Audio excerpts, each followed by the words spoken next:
This is a strange thing. I remember it vividly, and I don't like to think this way, and I don't want these things coming through in my dreams.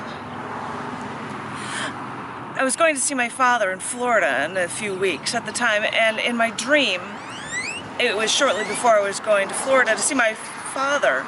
And my sister called to tell me that she just found a great price for airline tickets to Florida, so she was going to meet me there in a day or two. And I told her, it's funny, I just heard that Aunt Sally was going to visit there too. And I didn't think much of Aunt Sally telling me this, even though I don't even think she has my phone number, and I never see her. And besides, I didn't question why my dead mother's sister was going to meet me at my dad's house. But the next thing I knew is that I'm in Florida, and I think everyone else was there too. And there was music coming out of my dad's house. I think there might have been a table in the driveway for snacks, and people were meeting around our house like we were hosting our own party. It hurts me so much to write this now, but Mom was there, alive. She was sitting in a chair, kind of like how she'd sit in the driveway in a chair for 15 minutes to get some sun. I used to sit in the driveway with her like that. But she was there, sitting in a chair, probably because the chemo made her so tired, and, well, that's when she had leukemia, and she didn't even want to stand up.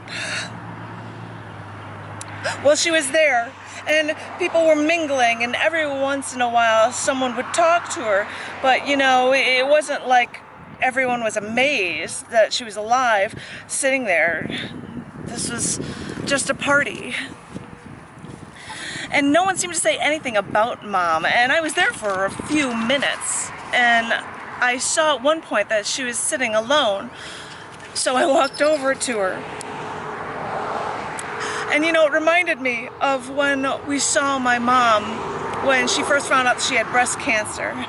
And the sisters were with Dad in the front of the house because, well, we figured out where everyone was going to sleep at that time. And I went to Mom and I got serious, and I asked her how she was really doing. And that's when she cried. And she said she also had cervical cancer. And she was about to have surgery for a radical hysterectomy. Well, you know, this moment reminded me of when I got serious and I asked her how she was really doing. And I couldn't bear to ask her why she was there or how she was alive. I know how anything would make my mom cry, and I didn't want to do that to her. So I finally walked over to her. She looked up at me. All I could say was, "I love you." And Mom sounded like she was about to cry, and she said, "Oh, don't."